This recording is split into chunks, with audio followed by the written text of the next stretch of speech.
So our next topic is keys. तो मैंने आपको बताया कि RDBMS में जो भी डेटा होता है वो हमारे टेबल के फॉर्म में स्टोर होता है। तो अब आपको टेबल में रिकॉर्ड्स हैं आपके पास, जैसे मान लीजिए एक स्टूडेंट टेबल है, तो स्टूडेंट टेबल में स्टूडेंट का ID है, उसका नाम है, उसका रोल नंबर नाम है, और लेट्स से क्लास है या सब्जेक्ट्स हैं उसके, ऐसी बहुत सारी चीज़ें हैं। तो अब आपको उस टेबल में कोई भी एक स्टूडेंट का डिटेल चाहिए, राइट? तो आप कैसे करोगे, उसको एक्सेस कैसे करोगे? जैसे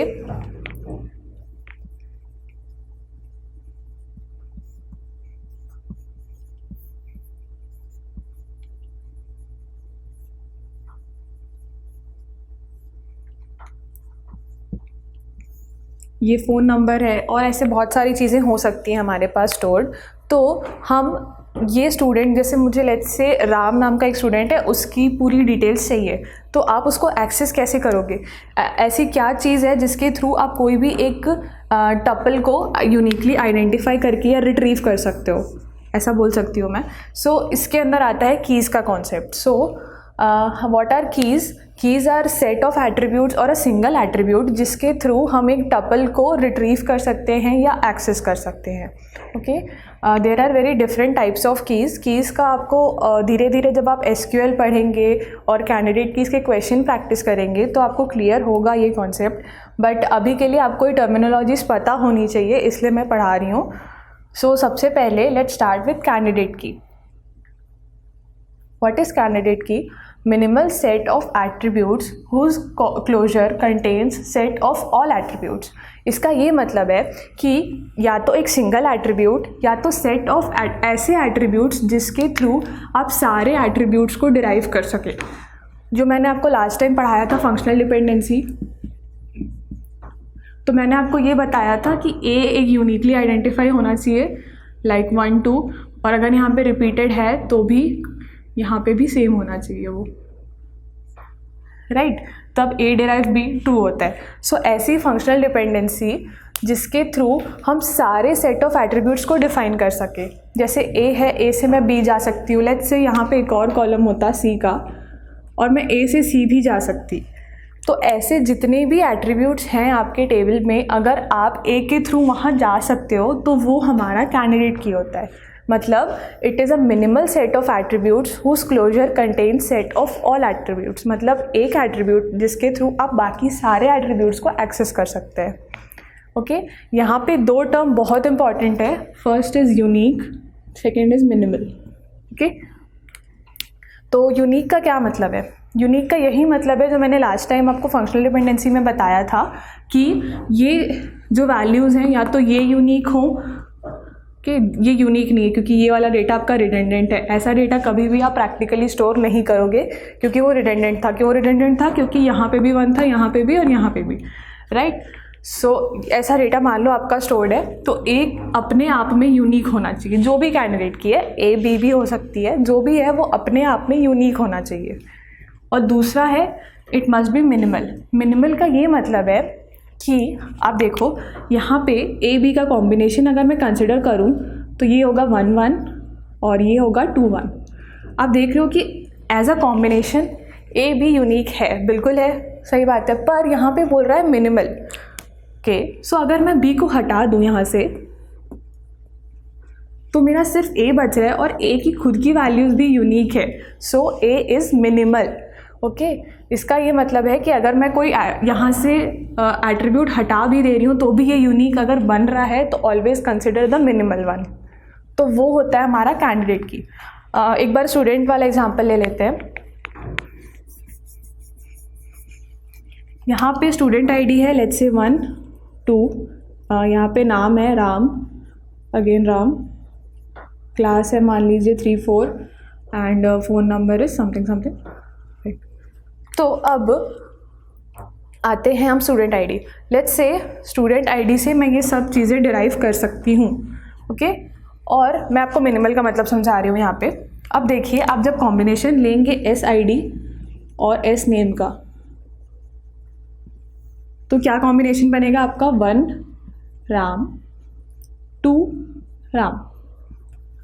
ये दोनों कॉम्बिनेशन अपने में यूनिक है, राइट? यूनिक का मैं यही मतलब बोल रही हूँ कि 1 Ram is different and 2 Ram, right? क्योंकि अलग है वो आई मीन।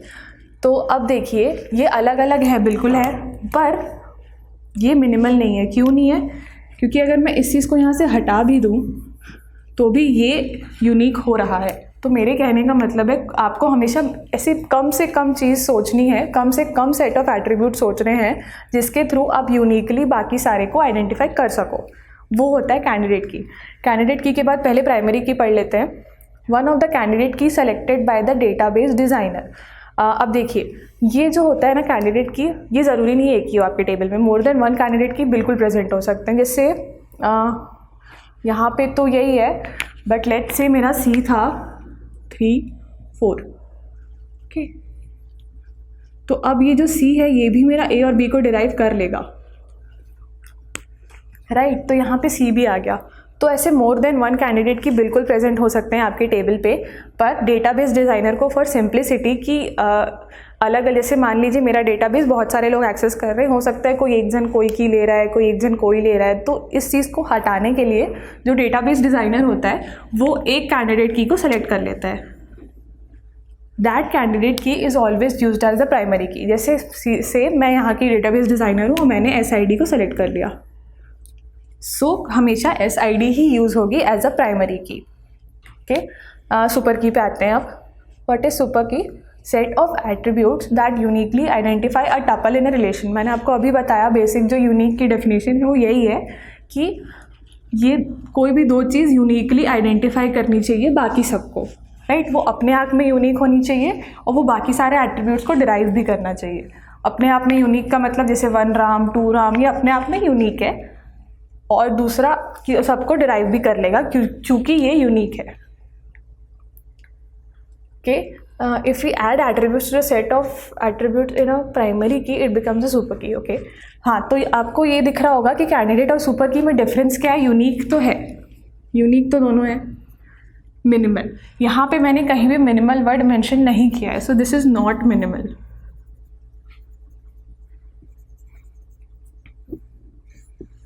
इसका मतलब ये है कि मैंने आपको अभी बताया था कि SID और SNAME जब मैं ले रही हूँ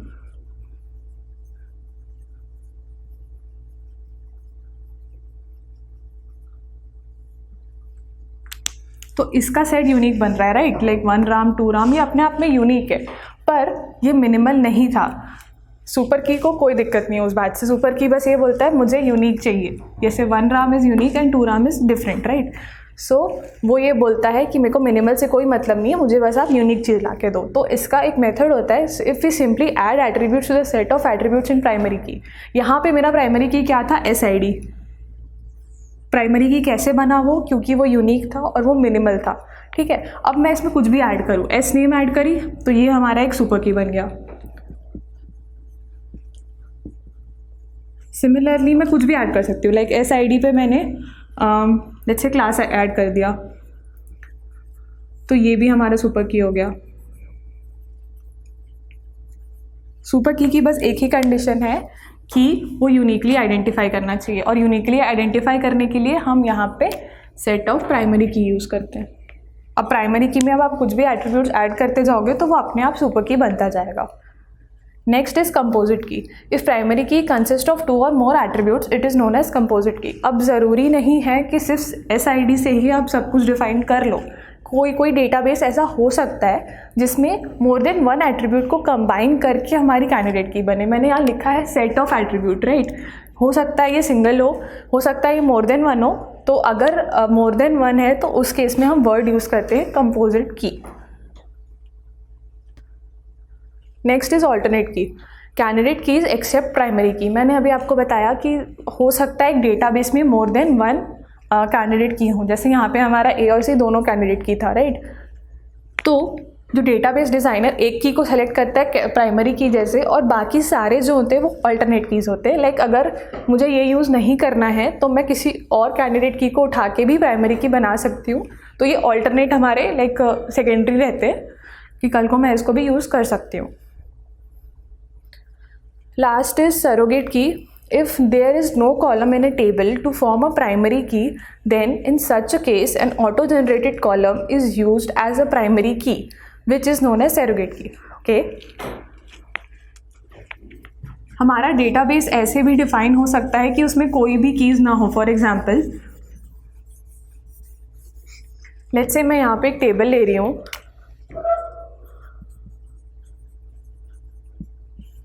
और मैंने SID स्टोर नहीं किया, राइट। नेम है मेरे पास, क्लास है मेरे पास, लेट्स से फ़ोन नंबर है, ये मैंने टेबल स्टोर की, ठीक है। नेक्स्ट, तो अब मेरे पास कोई भी ऐसा नहीं है जो यूनिकली डिफाइन हो। लेट्स से कि एक लड़का है, उसका नाम है राम, दूसरा भी लड़के का नाम राम है, उनकी क्लास 3 है। लेट्स से उसकी भी क्लास, दो लोग की क्लास सेम हो सकती है, एक ही क्लास में 2 राम हो सकते हैं, राइट। और वो लोग का फ़ोन नंबर भी सेम है। लेट्स अज्यूम, मैं यहाँ से अज्यूम कर रही हूँ, ऐसा होगा नहीं पर ठीक है। हाँ, तो यहाँ पे मैं कुछ भी कॉम्बिनेशन लूँ, जैसे मैं एस नेम क्लास का लूँ तो राम 3 मुझे सेम चीज़ मिल रही है।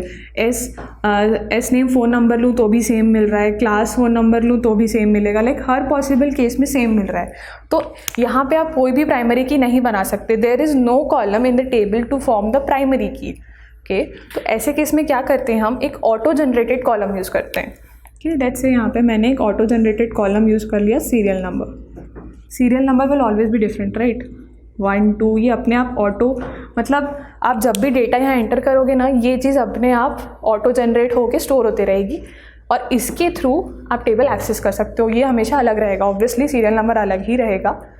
सो ये हमारी, अगर इस वे में आपकी प्राइमरी की डिफाइंड है तो that is known as surrogate key. Okay, इसके अलावा एक और कॉन्सेप्ट होता है फॉरेन की का, पर आप वो इंटेग्रिटी कॉन्स्टेंट्स वाले टॉपिक पे पढ़ेंगे। अभी बेसिकली आपको टर्मिनोलॉजीज पता होनी चाहिए, हमारे लिए इम्पॉर्टेंट है ये और मोस्टली ये और ये तो सेम चीज़ ही होती है। सो प्राइमरी की is a subset of candidate की, राइट। सो ये तीनों चीज़ें इंपॉर्टेंट है, आपको बस ये 2 वर्ड्स बहुत ज़रूरी हैं याद रखना, और सुपर की में ये वर्ड। तो मैंने आपको कैंडिडेट की डेफिनेशन समझा दी थी। यहाँ पे 2 वर्ड्स इंपॉर्टेंट होते हैं कैंडिडेट की के लिए, यूनिक एंड मिनिमल। तो आपको सेट ऑफ फंक्शनल डिपेंडेंसी दी रहेगी क्वेश्चन में और आपको बोलेगा कि कैंडिडेट की फाइंड करना है। तो ये हमारी सेट ऑफ फंक्शनल डिपेंडेंसी है। फंक्शनल डिपेंडेंसी का डेफिनेशन आपको पता है कि उसमें ये होता है कि जो चीज़ जैसे ए बी को डिराइव कर रहा है, तो आपको ये पता है कि ये सब जो है ये यूनिक होगा ही, क्योंकि ये गिवन चीज़ है क्वेश्चन में। तो अब आपको मिनिमल फाइंड करना है। मिनिमल कैसे फाइंड करना है, एक ऐसा एट्रीब्यूट फाइंड करना है जो मिनिमल हो और जिसके थ्रू आप बाकी सारे एट्रीब्यूट्स को डिफाइन कर सको। तो उसके लिए मैंने क्लोजर पढ़ाया था। तो यहाँ पे हम एक एक एट्रीब्यूट लेंगे या फिर उसका सेट ऑफ एट्रीब्यूट्स लेंगे और मिनिमल फाइंड करेंगे, जिसके क्लोजर से मैं सारे अदर एट्रीब्यूट्स को डिराइव कर सकूँ। ठीक है, तो यहाँ पे देखो एट्रीब्यूट्स क्या हैं, ए बी सी और डी। तो सबसे पहले हम इनका इंडिविजुअली क्लोजर निकालेंगे और देखेंगे उसमें बाकी सारे एट्रीब्यूट्स आ रहे हैं या नहीं। सबसे पहले ए का क्लोजर, तो ए के क्लोजर में बताया था मैंने, सबसे पहले ए तो खुद आएगा और यहाँ पे ए डिराइव्स बी है तो बी आ जाएगा, बी डिराइव सी है तो सी भी आ जाएगा, और ए बी डिराइव डी है तो ये भी आ जाएगा। तो यहाँ मेरे सारे एट्रीब्यूट्स आ गए। ठीक है, तो ए मेरा कैंडिडेट की हो गया।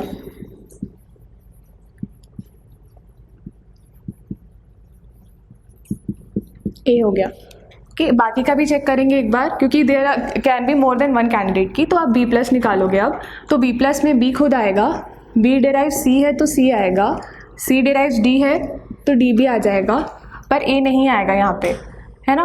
तो ये कैंडिडेट की नहीं होगा। क्यों नहीं हुआ, क्योंकि बी सारे एट्रीब्यूट्स को डिराइव नहीं कर पाया।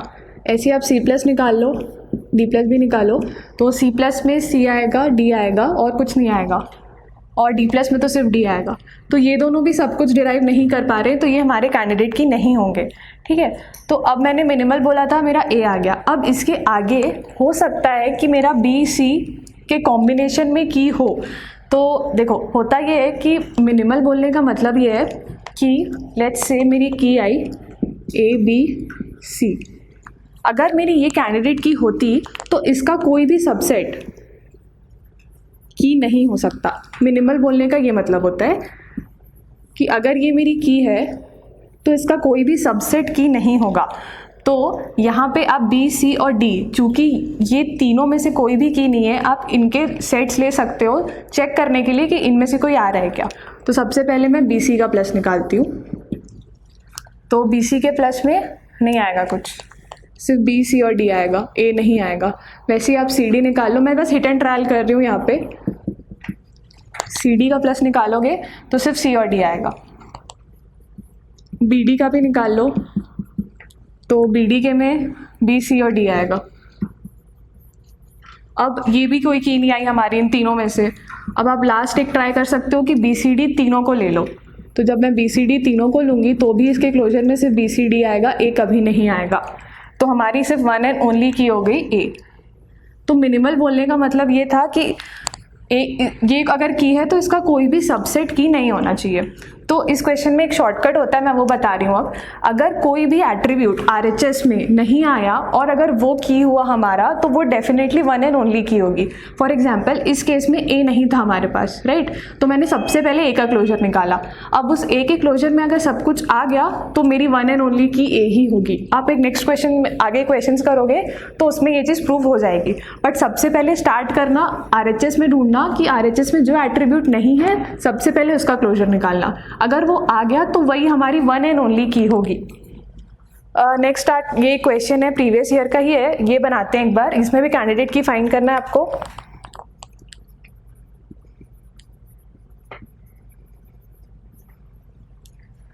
तो ये आपको फंक्शनल डिपेंडेंसीज दी हुई है, आप डायरेक्टली इनका क्लोजर निकाल के चेक कर लो, इजी पड़ेगा। तो सबसे पहले सी डी प्लस निकालते हैं।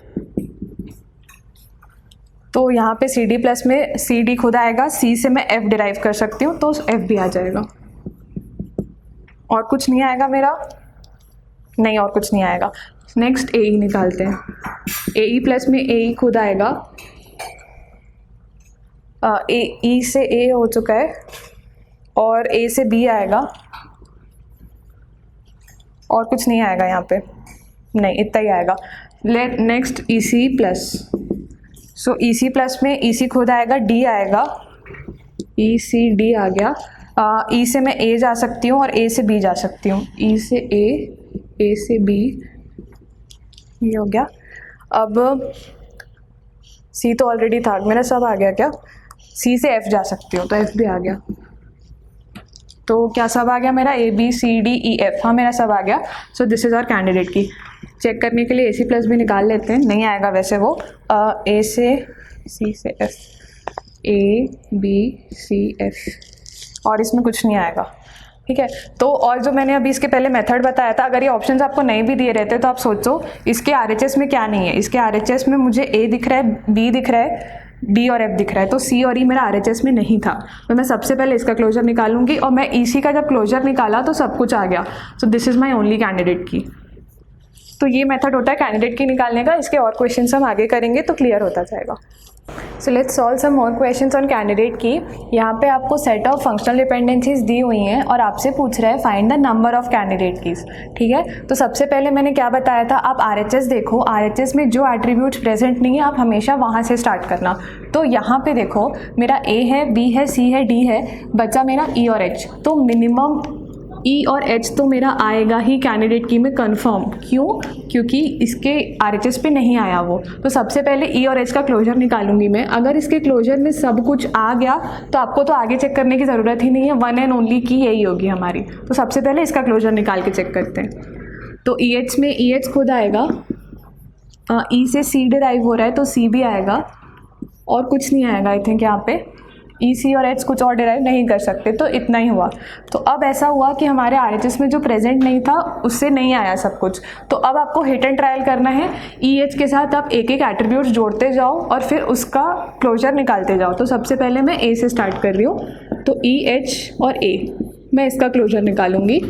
तो इसके क्लोजर में ये तीनों तो ऑब्वियसली आएगा। ई से सी आ रहा था और ए से बी आ रहा है, ई से सी आ रहा है ना, फिर बी और सी से डी भी आ जाएगा।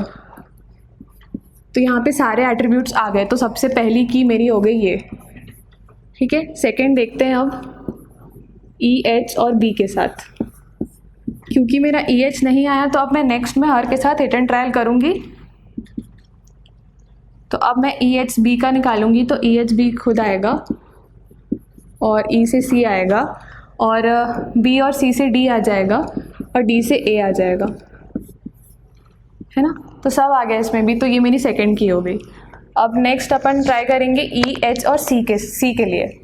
तो ई एच और सी, जब मैं इसका क्लोजर निकालूंगी तो यहाँ पे मेरे क्या क्या एट्रीब्यूट्स आएंगे, ई एच आएगा और सी आएगा और कुछ भी नहीं आएगा आई थिंक, क्योंकि सी कुछ और डिराइव नहीं करेगा यहाँ पे।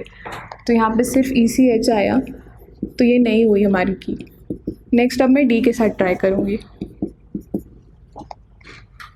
जब मैं डी के साथ ट्राई करूँगी तो मेरा ई सी डी से ए आ जाएगा, ए से बी आ जाएगा। ओके, सो ई एच आया, ई से सी आ गया और डी तो एज इट इज़ आएगा ही आएगा, डी से ए आएगा और ए से बी आएगा, फिर सब कुछ आ गया मेरा।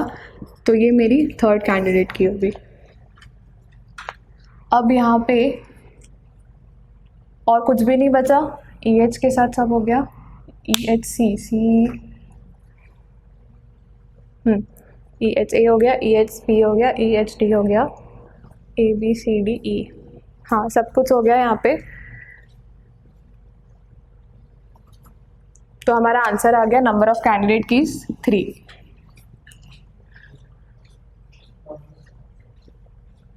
नेक्स्ट क्वेश्चन करेंगे अब। आपको आर दिया हुआ है रिलेशन, इसमें कैंडिडेट की फाइंड करना है, ऑप्शंस दिए हुए हैं। तो सबसे पहले हम ऑप्शंस का एक क्लोजर निकालेंगे, बट उससे पहले आप ये देखो कि आर एच एस, ये आर एच एस है मेरा, इस आर एच एस में कोई एट्रीब्यूट मिसिंग है क्या। तो यहाँ पे आपको दिख रहा होगा ई मिसिंग है मेरा और एफ मिसिंग है, जी है, एच भी मिसिंग है, आई जे के एल एम एन सब कुछ है, बस ये मिसिंग है। तो सबसे पहले मैं इसका क्लोजर निकालती हूँ ई एफ एच का। तो जब मैं ई एफ एच का क्लोजर निकालूंगी तो वो खुद आएगा, उसके अलावा ई एफ के साथ जी आ जाएगा, एफ के साथ आई जे आ जाएगा, जी आई जे, और के के साथ एम आएगा, ई एच से के एल आ जाएगा, के एल एम एन सब कुछ आ गया मेरा यहाँ पे, राइट। तो ये मेरी की हो गई। और मैंने आपको बताया था अगर आरएचएस के एट्रीब्यूट्स मिसिंग है और उसके क्लोजर में सब कुछ आ गया तो वो हमारा वन एंड ओनली की होगा।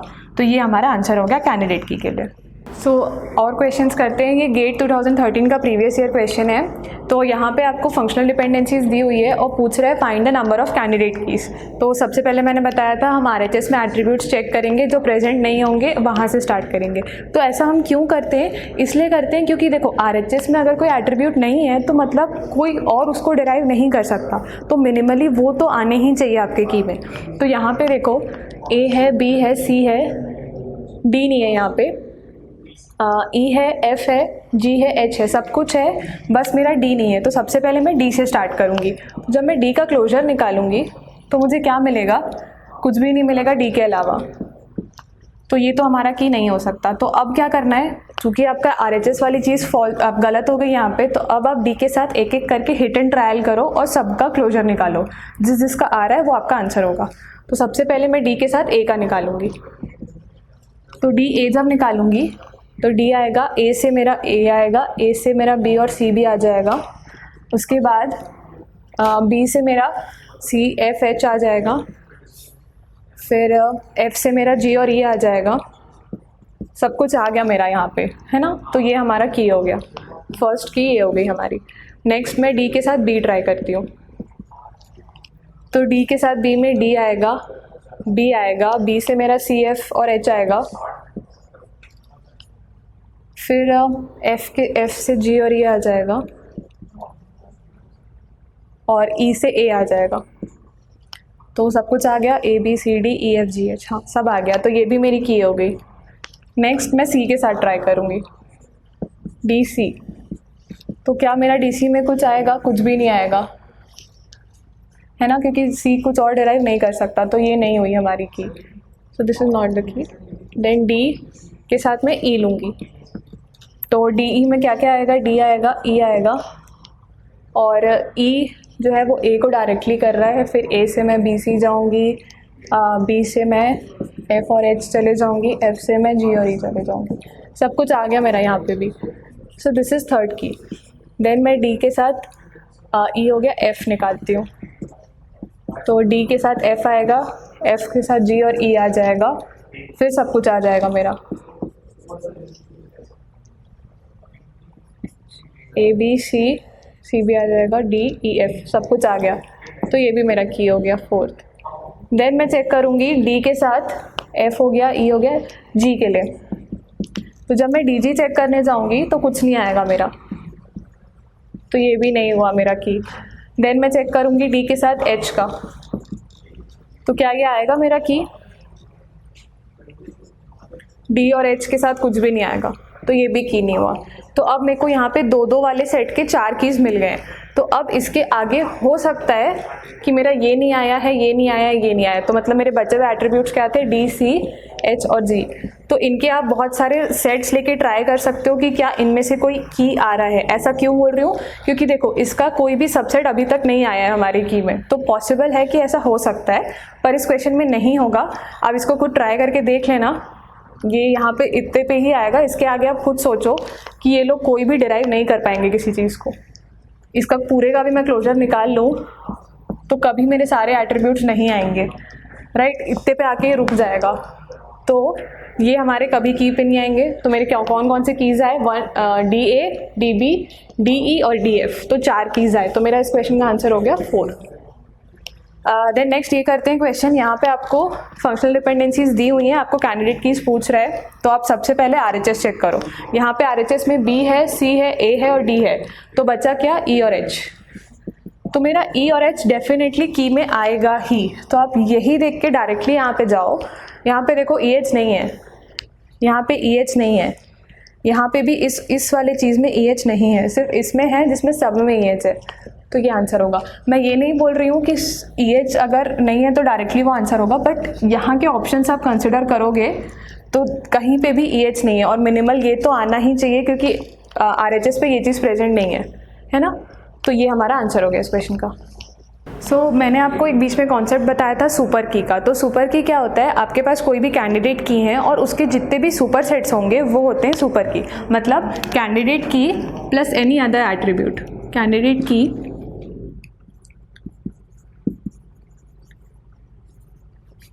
प्लस एट्रीब्यूट, कोई और एट्रीब्यूट जो उसमें प्रेजेंट नहीं है, तो वो मिलके बनती है हमारी सुपर की। वी कैन से सुपर की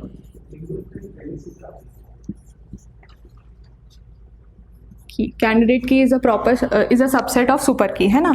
तो यहाँ पे आप बहुत ही सिंपल सा कॉन्सेप्ट है। यहाँ पे आप क्वेश्चन देखो, which is not a super key for a relational schema with attributes. ये सारे एट्रीब्यूट्स हैं मेरे रिलेशनल स्कीमा के, और मुझे की दी हुई है V और Y, है ना? तो मैंने और पूछ रहा है आपसे कि इसमें से कौन सी सुपर की नहीं है। तो सुपर की का डेफिनेशन क्या है? सुपर की इसका सुपर सेट होगा। तो आप सिंपल सा बस ये देख लो कि VY किस किस का सबसेट है, तो वो हमारी सुपर की होगी। यहाँ पे देखो V है, Y है, तो ये चलेगा।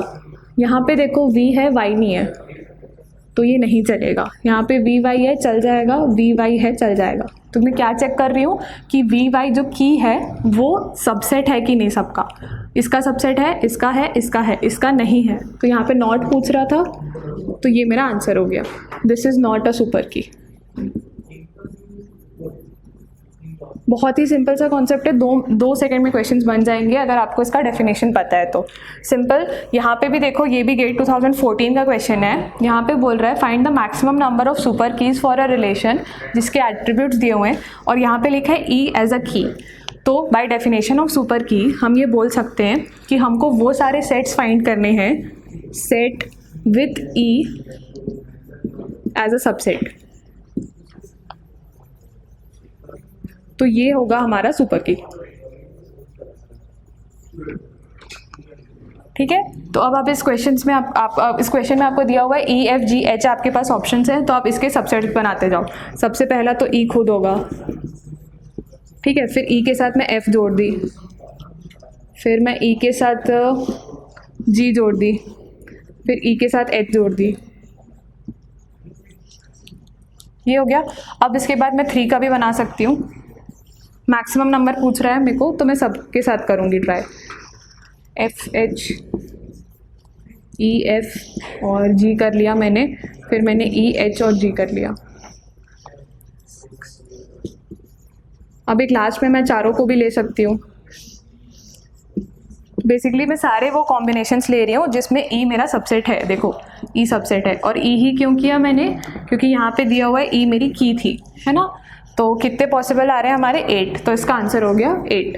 तो सुपर की का बस आपको डेफिनेशन पता हो तो आप आराम से क्वेश्चंस बना सकते हो। इसके ज़्यादा कुछ कॉम्प्लिकेटेड चीज़ नहीं है, बस आप याद रखो कि कोई भी कैंडिडेट की आप उसमें कोई एट्रीब्यूट ऐड करते हो तो वो सुपर की बनता है। Set with a key as a subset is known as a super key. So moving ahead, हमारा नेक्स्ट टॉपिक है इन्फ्रेंस रूल्स। इन्फ्रेंस रूल्स क्या होते हैं? There are set of rules to infer new functional dependencies from a given set of functional dependencies. ठीक है, ये basically 6 rules हैं जो आपको, जिसके थ्रू आप आगे इन्फ्रेंस करेंगे फंक्शनल डिपेंडेंसीज का। तो पहले हम रूल्स पढ़ लेते हैं। सबसे पहला होता है रिफ्लेक्सिव रूल। आपको याद होगा मैंने क्वेश्चन कराया था ट्रिवियल फंक्शनल डिपेंडेंसी के बारे में। ट्रिवियल का मतलब ऑब्वियस चीज़, ठीक है। तो आप यहाँ पे देखिए, if x is a superset of y, okay, let's say मैंने एक x लिया है e c और मेरा y है c, ठीक है। ये this is e c is a superset of c, तो उस केस में क्या होगा, x will derive y। बहुत ही ऑब्वियस सी चीज़ है कि यहाँ पे अगर c आ रहा है तो यहाँ पे c आएगा ही। तो वो वही चीज़ थी, ट्रिवियल फंक्शनल डिपेंडेंसी का डेफिनेशन जो मैंने बताया था वो यही होता है कि अगर x और डिराइव, अगर ये x जो है ये सुपर सेट है y का, तो x will always derive y, ठीक है। Next is augmentation rule. Augmentation rule का ये है कि अगर x डिराइव्स y आपको गिवन है तो आप x में भी कुछ एक ऐड कर सकते हो, तो आप LHS में भी ऐड कर सकते हो, RHS में भी साथ में ऐड करोगे। जैसे x डिराइव्स y आपको पता है, तो अगर मैं यहाँ पे x z ऐड कर रही हूँ तो z विल डिराइव्स इटसेल्फ, तो आप यहाँ पे भी z ऐड कर सकते हो। बहुत सिंपल सा रूल है। Next is transitive rule. Transitive rule जो हम मैथ्स में पढ़ते हैं वही है कि अगर x डिराइव्स y है, y डिराइव्स z है, then x derives z, okay. इसके बाद है डीकम्पोजिशन रूल। डीकम्पोजिशन रूल और यूनियन रूल एक दूसरे के ऑपोजिट होते हैं, समझा रही हूँ मैं। जैसे x डिराइव्स y z है, तो इसका ये मतलब है कि x अकेले y को भी डिराइव करेगा और x अकेले z को भी डिराइव करेगा, कि डीकम्पोज कर रहे हो आप। हमेशा RHS ही डीकम्पोज होता है, वो उल्टा नहीं कर सकते इसका। लाइक आप ये कभी नहीं लिख सकते कि x5 डिराइव z है तो x derive z, y derive z। ये बहुत ही गलत चीज़ है। क्यों गलत है? क्योंकि देखो ये दोनों मिल के z को डिराइव कर रहे हैं ना। इसका ये मतलब थोड़ी कि सिर्फ x डायरेक्टली z को डिराइव कर सकता है या y। हो सकता है हो, पर आप इस चीज़ को देख के ये कभी नहीं बोल सकते, ठीक है। हमेशा RHS ही डीकम्पोज होगा, okay. Next is union rule. Union rule just इसका उल्टा मैंने बोला था कि अगर x डिराइव्स y है, x डिराइव्स z है, तो आप इसको कंबाइन करो, यूनियन कर लो इसका, तो x डिराइव्स yz होगा, ठीक है। हमेशा यूनियन RHS साइड का ही होगा, नॉट LHS। लास्ट, ये सबसे इम्पॉर्टेंट है, थोड़ा कंफ्यूजिंग दिखता है बट बहुत अच्छी चीज़ है और ये बहुत काम आएगा आपको। If x derives y and yz derives w, then xz derives w। क्या किया मैंने यहाँ पे, आप ये देखो, ट्रांजिटिव आपको पता है ना क्या होता है, x derives y, y derives z, then x derives z। तो अब सूडो में आते, सूडो क्या बोलता है कि मेरे पास x derives y है जैसे, okay, and y z derives w, ठीक है। ये दोनों आपको गिवन है।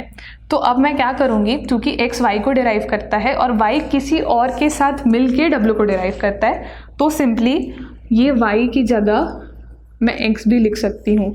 ये मैं क्यों लिख सकती हूँ, क्योंकि x डिराइव्स y है। मतलब यहाँ पे सूडो वर्ड क्यों यूज़ हो रहा है, क्योंकि मैं सिर्फ हाफ को रिप्लेस कर रही हूँ, राइट। मैंने y को रिप्लेस करके लिखा x z डिराइव्स w, सिर्फ हाफ वाला पार्ट रिप्लेस हो रहा है। वो कैसे रिप्लेस हो रहा है, इस फंक्शनल डिपेंडेंसी से जो आपको गिवन है, राइट।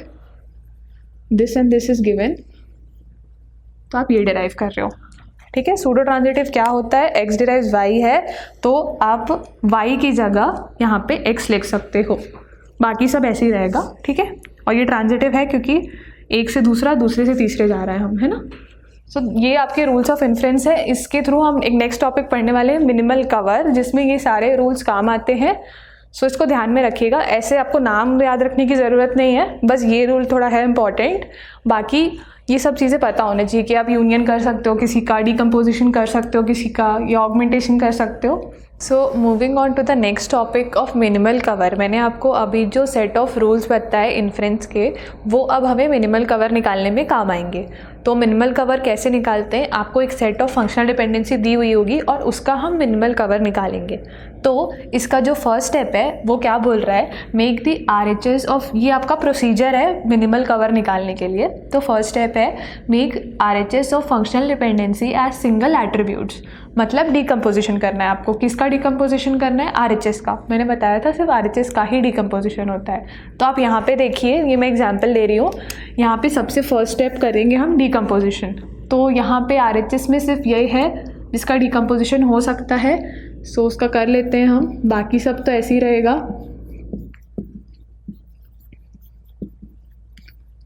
डिकम्पोजिशन मतलब आप ब्रेक कर रहे हो इंडिविजुअल RHS को, ठीक है। ये हमारा फर्स्ट स्टेप हो गया। Second step is try to remove the pseudo transitivity, ठीक है। तो अब हम सूडो ट्रांजिटिविटी, मैंने आपको बताया था क्या है, मैं एक बार फिर समझा रही हूँ यहाँ पे, ठीक है।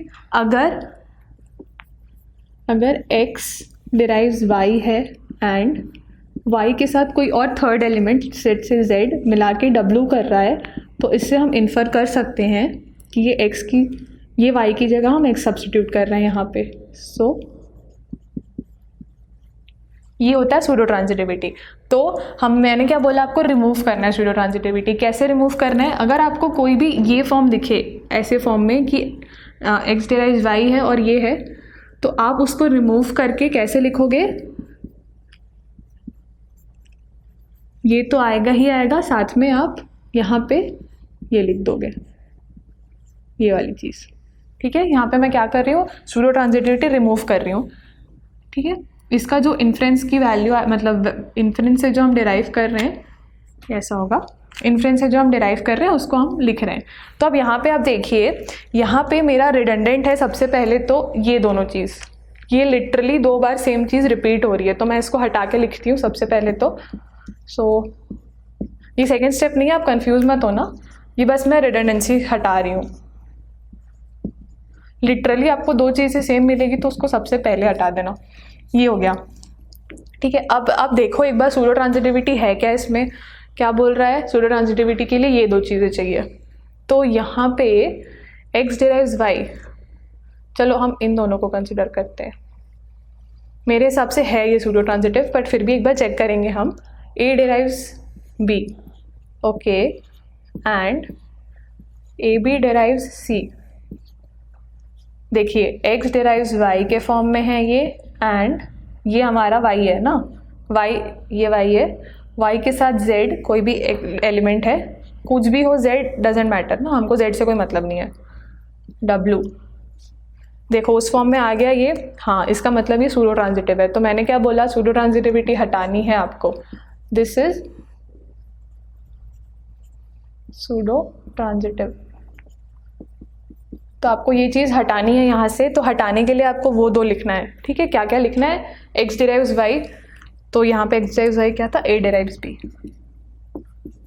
और इस केस में यहाँ पे z, यहाँ पे y की जगह x सब्स्टिट्यूट हुआ, तो y की जगह यहाँ पे x क्या है, अपना a है। सो यहाँ पे जब मैं a सब्स्टिट्यूट करूँगी तो this will look something like this. तो इसमें आपको a 2 बार लिखने का कोई मतलब नहीं है, so just write it as this. हो गया। अब मैं यहाँ फिर से a डिराइव c लिख सकती थी, पर कोई सेंस नहीं बनेगा। मैंने जो यहाँ किया था, मैं यहाँ पे फिर रिडंडेंट चीज़ हटा रही हूँ। सो हमारा ये हो गया, सेकेंड स्टेप भी कंप्लीट हो गया, हमने सूडो ट्रांजिटिविटी हटा दी अगर एग्जिस्ट करती है तो, ठीक है। अगर आपको ये थोड़ा कॉम्प्लिकेटेड लग रहा है तो आप ये वाले स्टेप से भी सॉल्व कर सकते हैं। मैं आगे और क्वेश्चंस कराऊंगी, इसके 3 क्वेश्चंस अराउंड होंगे, तो आपको क्लियर होगा। अब पर फिर भी ये थर्ड स्टेप देखते हैं एक बार। इसमें बोल रहा है for every functional dependency alpha derives beta, okay, ये हमारी फंक्शनल डिपेंडेंसी है alpha derives beta. For every, हमको सबके लिए चेक करना है। Do take the closure of alpha without considering alpha derives beta, okay. तो सबसे पहले मैं यहाँ पे हूँ, यहाँ पे मैं ले रही हूँ अल्फा डिराइव्स बीटा, इसको तो मेरे को क्लोजर निकालना है अल्फ़ा का, तो मैं यहाँ पे ए प्लस निकालूंगी without considering this one. Suppose this is hidden right now, तब आप ए प्लस निकालोगे तो क्या आएगा, ए आएगा और सी आएगा, राइट। ओके, अब नेक्स्ट स्टेप में बोल रहा है if the closure covers beta.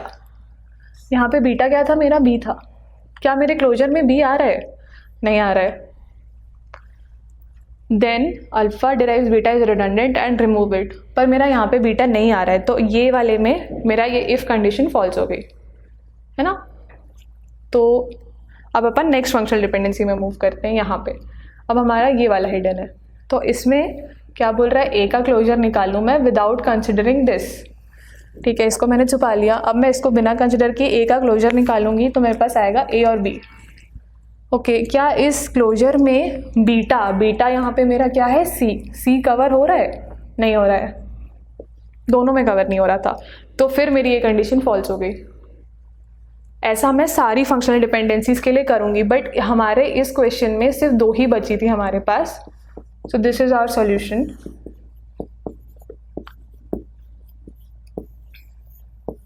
This is the minimal cover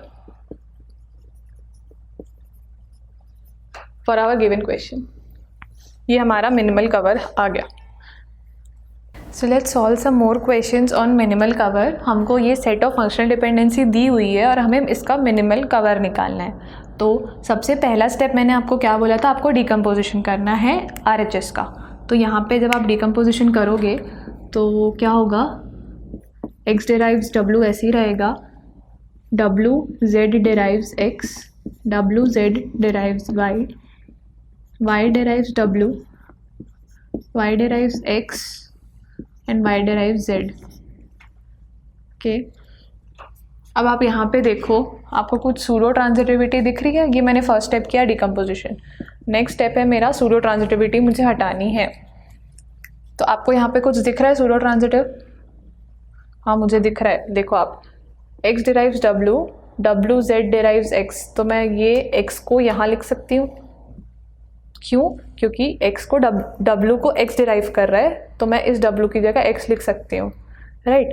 फिर ये x डिराइव्स x वाली चीज़ हो गई, ये तो आपका रिडंडेंट हो गया क्योंकि ये ट्रिवियल है। ट्रिवियल डिपेंडेंसी आप कभी भी मिनिमल कवर में नहीं लिखोगे क्योंकि वो ऑब्वियस होती है, आपको लिखने की ज़रूरत नहीं है उसको। तो मैं सीधे सीधे बोल सकती हूँ मेरी ये वाली डिपेंडेंसी रिडंडेंट है। क्यों रिडंडेंट हुई, मैं फिर से एक बार समझा रही हूँ। x डिराइव्स w हुआ जब आपका, और आप यहाँ पे आए तो देखा ये सूडो ट्रांजिटिव है। x डिराइव्स w है तो यहाँ मैं ये लिख सकती हूँ x z डिराइव्स ये, तो ये तो ट्रिवियल हो गया, right. This is a subset of this, तो ये ट्रिवियल हो गया। ट्रिवियल डिपेंडेंसी आप कभी नहीं लिखते हो, तो ये आपका हट गया। अगर आपको ये थोड़ा कंफ्यूजिंग लग रहा है तो मैं एक और जो थर्ड स्टेप था उसके लिए सॉल्व करूँगी, आप उस समय समझ लेना। नेक्स्ट इज दिस, और मुझे ये चीज़, ये तीनों मुझे ट्रांजिटिव लग रहा है। That is x derives w, y derives x, x derives w, y derives x। इसको ये ट्रांजिटिव है, so this will give this. सो मैं ये भी हटा सकती हूँ यहाँ से, मुझे रिडंडेंट लिखने की ज़रूरत नहीं है ना। मैं ये वाली चीज़ हटा सकती हूँ। क्यों हटा सकते हैं? क्योंकि हम ये दोनों को मिला के ये इन्फर कर सकते हैं। आपको ये समझ में नहीं आ रहा है जो मैं हटा रही हूँ डिपेंडेंसीज, तो हम थर्ड स्टेप में सीधा जा सकते हैं यहाँ से। तो मैं आपको उसमें पूरा समझाऊंगी। लेट्स से अभी के लिए है ये चीज़, ठीक है, ये है मेरा सब। तो थर्ड स्टेप क्या था, मैंने आपको क्या बोला था, आप हर एक फंक्शनल डिपेंडेंसी एक एक करके कंसिडर करेंगे। तो सबसे पहले मैं ये कंसिडर करूँगी x डिराइव्स w। अब यहाँ पे अल्फ़ा डिराइव्स बीटा मैं कंसिडर कर रही हूँ और मुझे निकालना है closure of alpha without using beta. ये वाली फंक्शनल डिपेंडेंसी बिना यूज़ किए मैं क्लोजर निकालूंगी। तो क्या आएगा आप खुद बताओ, अभी मुझे ये यूज़ नहीं करना है। सो कुछ आएगा x के अलावा? नहीं आएगा, कुछ भी नहीं आएगा। ओके, सो यहाँ पे मेरा बीटा नहीं आया, मतलब आप इसको रिड्यूस नहीं कर सकते हो कि रिडंडेंट नहीं है वो चीज़। सेकंड आते हैं w z इसका क्लोजर निकालूंगी मैं अब। चलिए अब इस टाइम में क्या इस चीज़ को छुपाऊंगी, है ना, ये सेकेंड वाला आप कंसिडर नहीं करोगे। सो चलो आते हैं WZ में। WZ तो खुद आएगा, और क्या आएगा, WZ से मैं Y जा सकती हूँ, Y से मैं X जा सकती हूँ, और इनफैक्ट इसमें सब कुछ आ गया, राइट। सो WZ में बीटा, ये हमारा बीटा था, इस केस में बीटा आ गया। इसका मतलब ये डिपेंडेंसी रिडंडेंट है। सिंपली आप काट दो उसको, तुरंत के तुरंत रिमूव करना है उस चीज़ को, ऐसा नहीं कि बाद में करना है, तुरंत करना है। नेक्स्ट स्टेप, WZ का closure without using this one, ठीक है। अब मैं ये थर्ड वाली हाइड कर रही हूँ, तो थर्ड वाली हाइड करूँगी तो क्या होगा, WZ तो आएगा, उसके अलावा कुछ आ रहा है क्या, नहीं, कुछ भी नहीं आ रहा है। तो मेरा यहाँ पे Y नहीं आया, तो इसका मतलब है बीटा मेरा कवर नहीं हो रहा है, तो ये रिडंडेंट नहीं है। नेक्स्ट आती हूँ मैं यहाँ पे Y का क्लोजर। तो मैं जब Y का क्लोजर निकालूंगी विदाउट यूजिंग दिस, अब मैं इसको हाइड कर रही हूँ, तो मुझे क्या मिलेगा, Y से मुझे X मिल जाएगा, Y से मुझे Z मिल जाएगा, और मुझे X से W मिलेगा, और WZ से Y, और Y तो खुद आएगा ही, सॉरी। तो यहाँ मुझे सब मिल गया। तो यहाँ पे मेरा बीटा क्या था, W था, तो W तो मिल गया मुझे। इसका मतलब है Y का क्लोजर कर रहा है बीटा को cover, so this is also redundant. अब तुरंत के तुरंत रिमूव करोगे। नेक्स्ट फिर Y प्लस निकालूंगी मैं इस चीज़ के लिए, तो यहाँ पे मैं ये कंसिडर नहीं करूँगी। सो मेरा Y तो खुद आएगा, इस वाले से मेरा Z आ गया, और Y और Z से कुछ नहीं आएगा, है ना, नहीं आ सकता। तो क्या मेरा X यहाँ आ रहा है, नहीं आ रहा है, तो इसका मतलब ये रिडंडेंट नहीं है, ये आना चाहिए। नेक्स्ट है आपका ये, फिर मैं Y प्लस निकाल रही हूँ, लास्ट वाला ना, तो ये छुपेगा, मतलब इसको विदाउट, इसको कंसिडर नहीं, इसको बिना कंसिडर किए आपको बाकी का क्लोजर निकालना है। सो Y प्लस का मैं इसको बिना कंसिडर किए निकालूंगी तो X आएगा, W आएगा, और कुछ आएगा, नहीं आएगा, Y आएगा, सॉरी, और कुछ तो नहीं आएगा, नहीं आ सकता। तो यहाँ पे Z आ रहा है क्या, नहीं आ रहा है, तो this is also not redundant. तो अब आपका सॉल्यूशन हो गया, X derives W, WZ derives Y,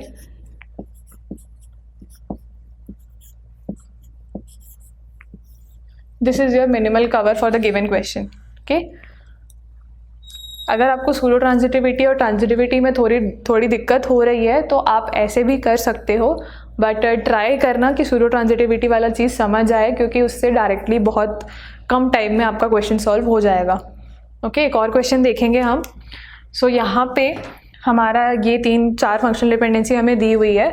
सबसे पहला स्टेप होता है डिकम्पोजिशन, पर यहाँ पे LHS में कुछ है ही नहीं, तो मैं डिकम्पोज, मतलब कुछ नहीं है का मतलब कुछ है ही नहीं डिकम्पोज करने के लिए, तो मैं क्या करूँगी, कुछ नहीं कर सकती। सो फर्स्ट स्टेप मेरा कुछ भी नहीं होगा, सीधा हम आएंगे सूडो ट्रांजिटिविटी पे। अब आप सूडो ट्रांजिटिविटी देखो, यहाँ पे थोड़ी कॉम्प्लिकेटेड है, ध्यान से सुनना। AC derives D, यहाँ पे ये चीज़ को मैं X ले रही हूँ, इसको Y ले रही हूँ, ठीक है। और ये चीज़ आप यहाँ देखो, यहाँ पे AC है और यहाँ पे BD है, ओके। यहाँ पे ये वाली चीज़, सॉरी मैंने गलत ले लिया, ये देखते हैं इसको और इसको देख रहे हैं। अब हम सूडो ट्रांजिटिविटी चेक कर रहे हैं ना। सो D डिराइव्स B है, तो ये हमारा X डिराइव्स Y हो गया, मान लेते हैं। अब मुझे यहाँ पे भी D दिख रहा है, यहाँ पे B भी दिख रहा है, ठीक है। सो मैं B एक तरफ लिख रही हूँ, इसको ले रही हूँ ना, B एक तरफ लिख रही हूँ और ACD एक तरफ लिख रही हूँ। तो अगर मैं इसको Y लूँगी तो ये Z होगा मेरा, derives E, E is your W। ये सूडो ट्रांजिटिविटी है, आपको दिख रहा है, X डिराइव्स Y हो गया एंड YZ डिराइव्स W। ज़रूरी नहीं है Z सिर्फ एक हो, मोर देन वन भी हो सकता है, उसको कोई मतलब नहीं है, Y पार्ट सेम होना चाहिए, Z पार्ट कुछ भी हो सकता है। सो ये सूडो ट्रांजिटिव है, तो इसको आप रिमूव करोगे तो ये क्या होगा, D derives B, and directly आप यहाँ XZ डिराइव्स W लिखोगे, तो X क्या है मेरा D। अब यहाँ पे भी D था तो मैं D को एक बार कम लिखूंगी, लाइक ACD ऐसे लिखूंगी मैं। क्यों यहाँ पे एक और बार D नहीं आया, क्योंकि वो रिडंडेंट था तो मैंने नहीं लिखा, सिंपल। अब ये एक हो गया, अब एक और चीज़ आपको दिख रही है, AC derives D।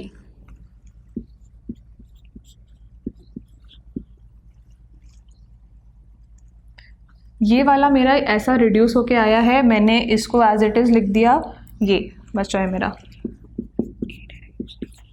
okay। अब आप यहाँ पे देखो, आपको कुछ सूडो ट्रांजिटिव दिख रहा है?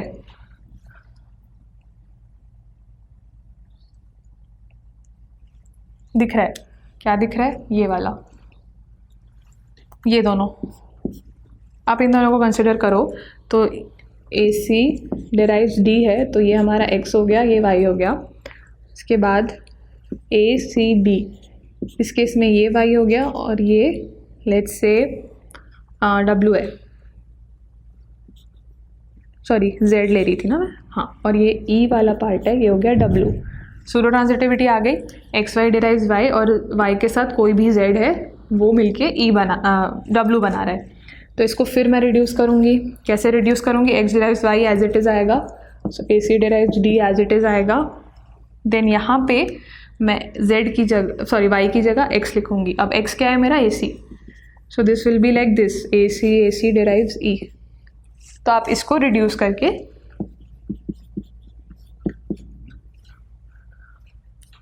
ये डायरेक्टली भी लिख सकते हो, राइट? AC derives D की जगह मैंने AC लिखा, AC derives E, हाँ ये सही है। अब बाकी दोनों मेरे क्या क्या थे? D derives B और था E derives D। अब आप यहाँ पे देखो, आपको फिर कुछ रिडंडेंट चीज़ दिख रही है? हाँ मुझे दिख रही है। क्या दिख रहा है मुझे? AC derives E and E derives D, so this is transitive, right? I can write this as AC derives D। दिख रहा है आप लोग को ट्रांजिटिविटी?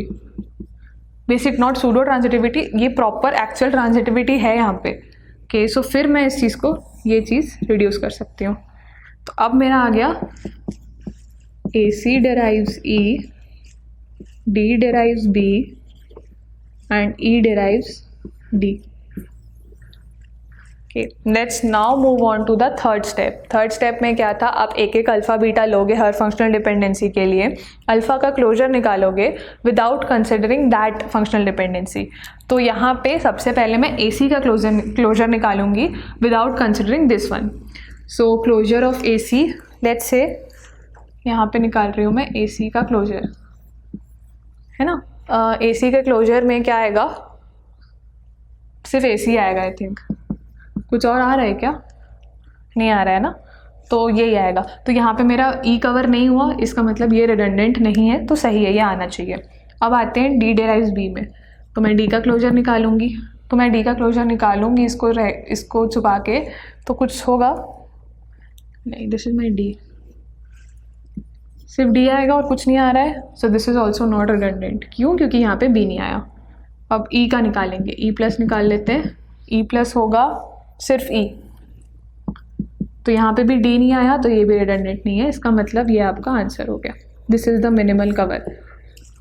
ये सूडो ट्रांजिटिविटी आपको ध्यान से देखनी है, मैंने सब कुछ सूडो ट्रांजिटिविटी से ही सॉल्व किया है। आप अपना बेसिक भी आप सोचो, यहाँ पे खुद आप इस चीज़ को देखो तो आपको खुद विजुअलाइज होगा कि मेरा D जो है वो B को डिराइव कर रहा है, तो मुझे यहाँ B लिखने की ज़रूरत है ही नहीं, है ना? वैसे ही A और C D को डिराइव कर रहे हैं, तो मुझे D लिखने की भी ज़रूरत नहीं है, मैं डायरेक्ट AC derives E लिख सकती हूँ, जो मेरा फाइनल आंसर है। वैसे ही तो आप इसको डायरेक्टली भी तो ऐसे देख के बोल सकते थे ना कि AC derives E, ज़रूरी नहीं है कि आप ऐसा स्टेप्स फॉलो करो, आप डायरेक्टली भी कर सकते हो अगर आपका दिमाग में वो चीज़ क्लिक हो गई तो। अब यहाँ पे आप देख लो, आपको डायरेक्ट यहाँ पे सूडो ट्रांजिट, आपको यहाँ पे ट्रांजिटिविटी दिखेगा। कैसे दिखेगा? AC derives D है, AC derives E है, E derives D है, तो ये सूडो ट्रांजिटिव है ना? तो आप इसको कैंसिल कर दो, ये आपका डायरेक्टली आंसर आ गया एक स्टेप में। ऐसा भी कर सकते हो, बट अगर नहीं हुआ तो आप प्रॉपर रूल्स फॉलो करो। दिस इज़ योर फर्स्ट में आपको डिकम्पोजिशन की ज़रूरत नहीं पड़ी, फिर मैंने धीरे धीरे करके ये सूडो ट्रांजिटिविटी हटाई, फिर एक ये हटाया, फिर डायरेक्ट ट्रांजिटिविटी हटाई, फिर लास्ट स्टेप मैंने चेक किया तो कुछ भी रिडंडेंट नहीं मिला मुझे, तो मेरा आंसर आ गया। So let's solve a previous year GATE question, 2017 का क्वेश्चन था। इसमें आपको फंक्शनल डिपेंडेंसी दी हुई है, ये है, और आपको पूछ रहा है मिनिमल कवर कौन सा है, ऑप्शंस भी दिए हुए हैं। So let's start. सबसे पहला स्टेप मैंने क्या बोला, आपको डिकम्पोजिशन करना है LHS का। तो सबसे पहला स्टेप डिकम्पोजिशन।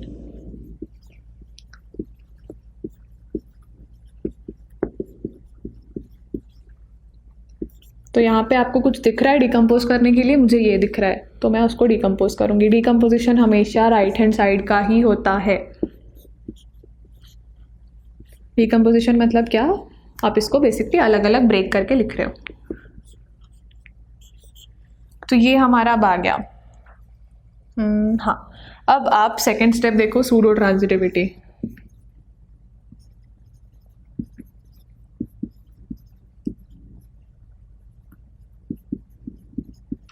क्या आपको कुछ सूडो ट्रांजिटिव दिख रहा है यहाँ पे? वेट, सूडो ट्रांजिटिविटी के लिए आपको ये चीज़ ध्यान होगी कि मैंने ऐसा लिखा था pseudo transitive x derives y, यहाँ पे sorry x y already question में है। So let's take A B, okay. a derives b अगर है और b के साथ लेट्स से c है, वो d डिराइव कर रहा है, तो मैं क्या करूँगी, ये वाले b की जगह a लिख दूँगी, है ना। तो सूडो ट्रांजिटिविटी के लिए हमेशा यहाँ पे दो चाहिए, तो यहाँ पे दो चाहिए, मतलब दो एट्रीब्यूट्स चाहिए आपको। तो यहाँ पे दो एट्रीब्यूट्स तो सिर्फ इसमें हैं, तो ये होगा तो यही सूडो ट्रांजिटिव होगा। क्या आपको दिख रहा है सूडो ट्रांजिटिव? हाँ, मुझे दिख रहा है ये सूडो ट्रांजिटिव। कैसे दिख रहा है, देखो, ये वाला लो और ये वाला लो। यहाँ पे देखो V W और V डिराइव्स W है और V W डिराइव्स X है, तो मैं ये W और ये W को रिप्लेस कर सकती हूँ। तो this will be like this, indirectly this will be like this. तो मैं इन दोनों को हटा के लिख सकती हूँ। क्या लिखूँगी मैं इन दोनों की जगह? V derives W as it is लिखूँगी और V डिराइव्स X भी लिखूँगी। ठीक है, यहाँ से आया जो मेरा, मैंने इन दोनों को मिला के ये इन्फर किया, है ना। इसको मैं ऐसे लिख रही हूँ। अब और कुछ सूडो ट्रांजिटिविटी आने का सवाल ही नहीं है। क्यों नहीं है सवाल? क्योंकि अब मेरे पास दो एट्रीब्यूट वाला कुछ बचा ही नहीं। ठीक है, अब आते हैं थर्ड स्टेप में। थर्ड स्टेप क्या बोला था मैंने आपको, एक एक फंक्शनल डिपेंडेंसी लेके क्लोजर निकालना है। ओके, तो सबसे पहले मैं ये फंक्शनल डिपेंडेंसी ले रही हूँ, क्लोजर ऑफ V निकालूंगी मैं without using this. Okay, so closure of V without using this में क्या आएगा, V खुद आएगा और X आएगा, और कुछ आएगा क्या? V आएगा, X आएगा, और कुछ आएगा क्या? नहीं आएगा। Next, so this is not redundant, right, so this is correct, ये आना चाहिए आपके आंसर में। सो अब अपन यहाँ आएंगे, यहाँ पे इसको छुपाऊंगी मैं और मैं निकालूंगी क्लोजर, तो मेरा क्या आएगा, V आएगा, W आएगा, और कुछ आएगा क्या? नहीं, मेरा X यहाँ नहीं आ पा रहा, मतलब ये भी सही है, आना चाहिए। नेक्स्ट इज Y प्लस, तो Y प्लस इसको छुपा लो आप। ठीक है, इसको आप छुपा लोगे तो Y प्लस में Y खुद आएगा, W आएगा, Z आएगा इन दोनों से, और कुछ आएगा? नहीं आएगा, यहाँ पे V नहीं आ पा रहा है ना, तो this is also not redundant, सही है ये भी। अब आते हैं यहाँ पे, अब मैं इसको छुपा के बाकी का निकालूंगी क्लोजर, तो क्या आएगा, Y खुद आएगा, V आएगा, Z आएगा, और V आया है तो मैं V से WX दोनों निकाल सकती हूँ, तो WX आ गया। तो यहाँ पे मेरा बीटा क्या था, W था, अब ये बीटा यहाँ आ जा रहा है without using this, so this is a redundant dependency. Okay, last, फिर आप इसको आप इसको तुरंत रिमूव करोगे, मैं बार बार बोल रही हूँ उसको तुरंत रिमूव करना, नहीं तो दिक्कत होगी, गलत आंसर आएगा। तो अब यहाँ पे निकालते हैं विदाउट कंसिडरिंग दिस, तो क्या आएगा, Y खुद आएगा, V आ जाएगा, और V आया है तो X और W भी आ जाएगा, पर यहाँ पे Z चाहिए था मुझे, Z तो नहीं आया यहाँ पे, तो this is also not redundant, तो ये भी सही है। तो कोई ऑप्शन मैच हो रहा है क्या? तो आवर आंसर इज़ ये हाँ, फर्स्ट ऑप्शन ही मैच हो गया, so this is our answer. आप इसका एक और चीज़ कर सकते थे कि मैंने सूडो ट्रांजिटिविटी हटाई, आप सूडो ट्रांजिटिविटी बिना हटाए डायरेक्टली आप इस स्टेप से स्टेप भी जा सकते थे। पर ऐसा हर क्वेश्चन में नहीं होता है, तो आप ट्राई करना कि आपको सूडो ट्रांजिटिविटी हटा सको। और एक और चीज़, आप डायरेक्टली भी अगर आप ये स्टेप अवॉइड करना चाहते हैं तो आप यहाँ देखो, यहाँ आपको डायरेक्ट ट्रांजिटिविटी दिखेगी। कैसे दिखेगी? देखो, y derives v है, v derives w है, y derives v है एंड v derives w है। सो इससे आप डायरेक्टली इन्फर कर सकते हो that y will always derive w। आपको ये लिखने की ज़रूरत नहीं है, तो ये डायरेक्टली भी सॉल्व हो जाता। मैं ये बोल रही हूँ कि आपका ऐसे ये चीज़ आपको करनी है, आपके खुद के लिए इजी होगा वो चीज़। और सेकेंड, अगर आप सूडो ट्रांजिटिविटी ना करके यहाँ जाओगे सीधा तो भी आपका आंसर आएगा, पर हर केस में ये चीज़ ट्रू नहीं है। ओके, और अगर आपको यहाँ डायरेक्ट कोई ट्रांजिटिविटी दिखती है आप वो भी हटा सकते हो, पर क्रॉस चेक करने के लिए हमेशा ये निकाल लेना, क्योंकि बहुत छोटी सी चीज़ है, 2 मिनट का है वो, और उससे निकाल के आपको क्रॉस चेक हो जाएगा कि मैं सही कर रहा हूँ कि नहीं। ओके, और हाँ, एक और बात कि मिनिमल कवर कभी भी यूनिक नहीं होता है, there can be more than 1 minimal cover. Okay.